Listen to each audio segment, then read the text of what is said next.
تو حضرت چودھری صاحب وہاں سے رش کر کے وہاں پہنچے، یہ جگہ جو ہے زورک،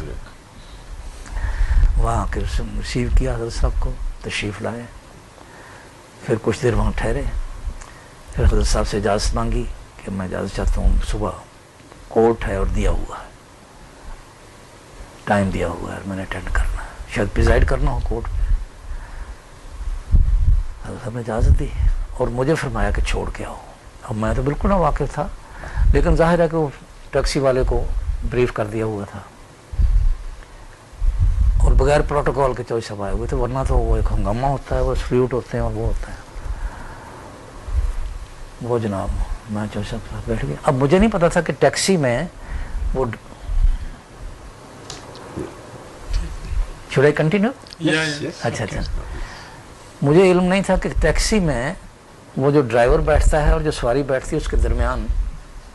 کوئی وہ دیوار ہوتی ہے، سنتا نہیں۔ بہرحال میں نے رستے میں عرض کیا، میں نے کہا جی ایک تو آپ صحابی ہیں، ایک آپ بزرگ ہیں، میں حضرت صاحب کے ساتھ آیا ہوا ہوں، ہو سکتا ہے کہ پہلا سفر ہی ہو، کیونکہ میں نے کہا کہ میں اکیلا ہوں ساتھ، آپ دعا یہ کریں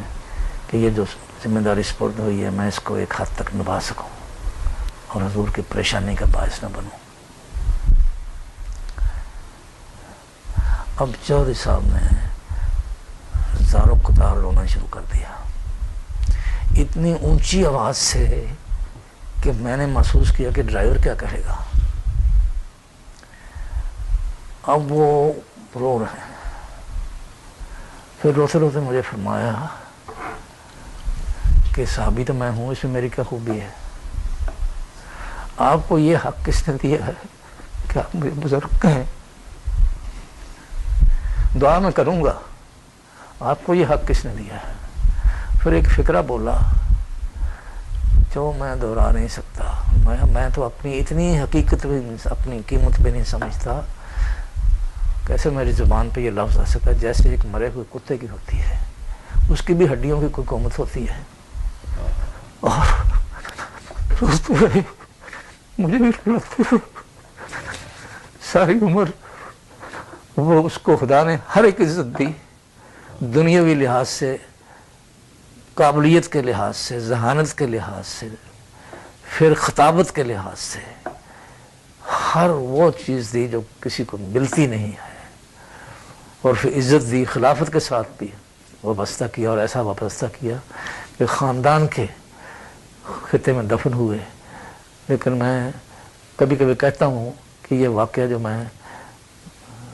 کیسے سناتا ہوں، میں کیوں سناتا ہوں، اور پھر میں اللہ تعالیٰ سے معافی مانگتا ہوں کہ یہ بھی شاید ایک امانت ہے،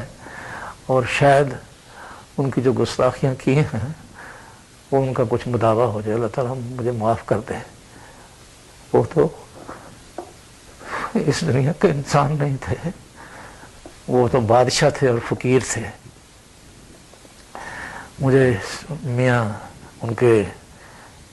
جو بھتیجے ہیں اور بیٹے ہیں چودھری حمید نصر اللہ صاحب نے بتایا کہ حضرت صاحب نے یاد فرمایا چودھری صاحب کو، موجودہ حضرت صاحب نے، تو ہم آ رہے تھے، فوراً یاد فرمایا کہ جلدی پہنچے، تو ایک جگہ آ کر گاڑی جو ہے وہ خراب ہو گئی، تو میں نے اس کا ہوڈ اٹھایا اور اس کو درست کرنے لگا، معمولی مائنر کو بات ہوگی، میں نے کیا دیکھا کہ بابا جی بھاگ رہے ہیں اور ساتھ بس کھڑی اس پہ چڑھ رہے ہیں، اس پہ چڑھ گئے، اس پہ کراؤڈ ہے، اس کے اندر چڑھ گئے ہیں اس عمر میں، اور میں پیچھے بھاگا کہ وہ تو درست میں کر دیتا ہوں ابھی کر کے، نہیں حسن فرمایا کہ جلدی ہو۔ کیسے کام سمجھ سکتے ہیں یہ ناشکری قوم کیسے سمجھ سکتی ہے کہ جب روس اور امریکہ میں ایک شدت کی کنفرنٹیشن تھی، اس کی ہر بات کو روس ویٹو کرتا تھا، روس کی ہر بات کو امریکہ ویٹو کرتا تھا، اور ان دونوں کے انگوٹھے اس پہ لگوائے، انڈیا کا انگوٹھا بھی لگوایا اور یونانیمسلی پاس کروایا کشمیر کشمیریوں کا ہے، اور تنہا یہ جنگ لڑی اور انگریز نے تسلیم کیا۔ آج بھی وہ کتابوں میں لکھ رہے ہیں، پچھلے دنوں میں میں نے ایک کتاب میں سے حوالہ نکالا ہے،